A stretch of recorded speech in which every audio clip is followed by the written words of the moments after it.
So there's a friend of mine who was the star of her own successful platform series.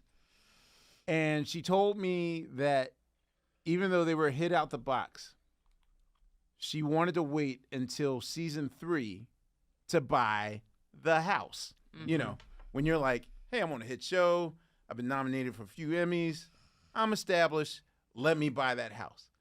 And then out of nowhere, and I don't know why, but suddenly the show got canceled. Yep. And it wasn't like due to low ratings. Like something happened, a freak accident. Maybe like one of the executive producers died or something. Not their fault, just whatever. And now she's stuck with this house. And she, the whole point was she told me it took her like maybe 8 years to finally get this off of her hands. Like she's been stuck with this house. So I always wanted to know, in sort of on the acting side of things, when you're in this city, when you get a guest role on a rock or, office person number 12 and Living Single, whatever, sustainability-wise, how safe do you feel? Like if the imagined Grim Reaper's behind you, is a guest spot on a show a jump for you for at least 4 months of safety to breathe before the Grim Reaper catches up, and then you have to get your next series? Like how 4 long? months? No. That's why people are on strike. That part. Because you can't make no. Okay. Luckily I've always lived as if whatever this check is, I may not work for months. I may not work for a year. So even when you have something good, it's never a. I haven't felt comfortable and secure in this business, and I still have an actor's mindset that at any point some shit might change.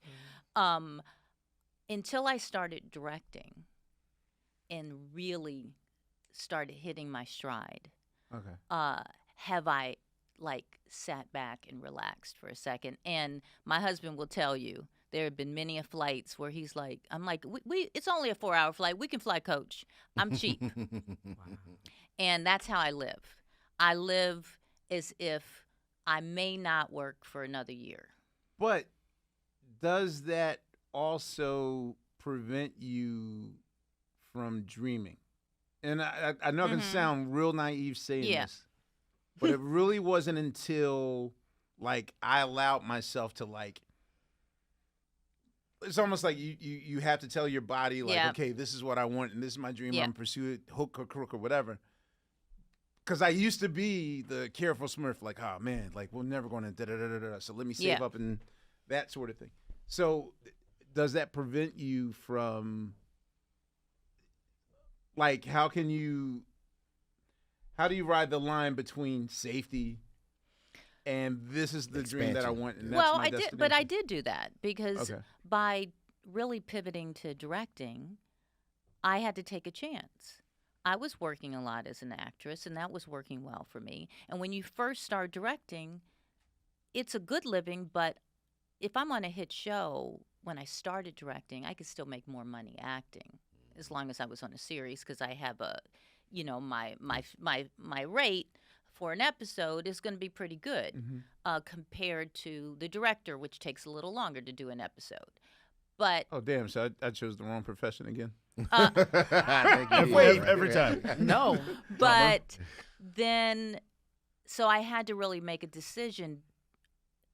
But I was looking at the long game. I knew that in directing, there's not a lot of, and I don't care. I'm 55 now. I'll be 56 this year. Hey. There are not awesome. There are not a lot of women my age, especially people of color, who are big, huge movie stars or the lead of a TV series.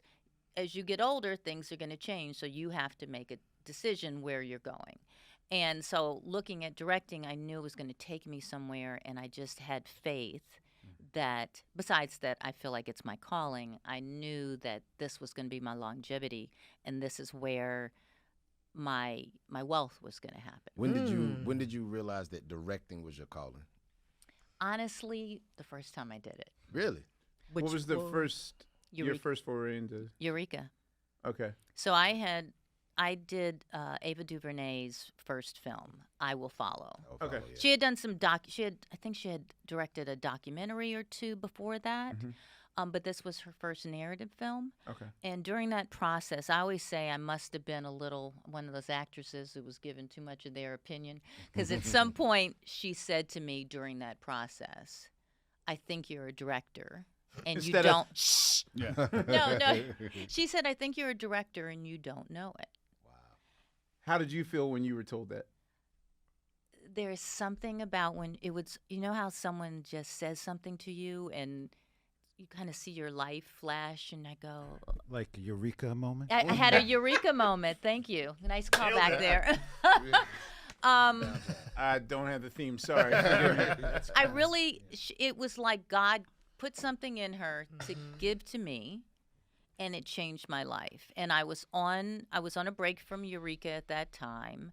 It was like, our hiatus.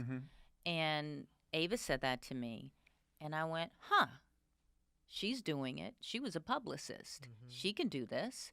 And I called this director I knew, Eric Lonneville, who's done black director, used to be an actor on, I think, St. Elsewhere. Okay. With Denzel. He came up with him. Okay. And he started directing that show. Anyway, he had directed me on Eureka, and I called him. I said, hey, I want to ask them about directing. I think I want to do this. Can I shadow you? He said, absolutely. So went and shadowed him on two shows during my break, and Ava gave me some tapes. I got some books.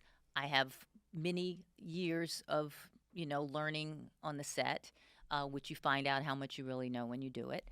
And I asked my producers, and they trusted me and gave me an episode.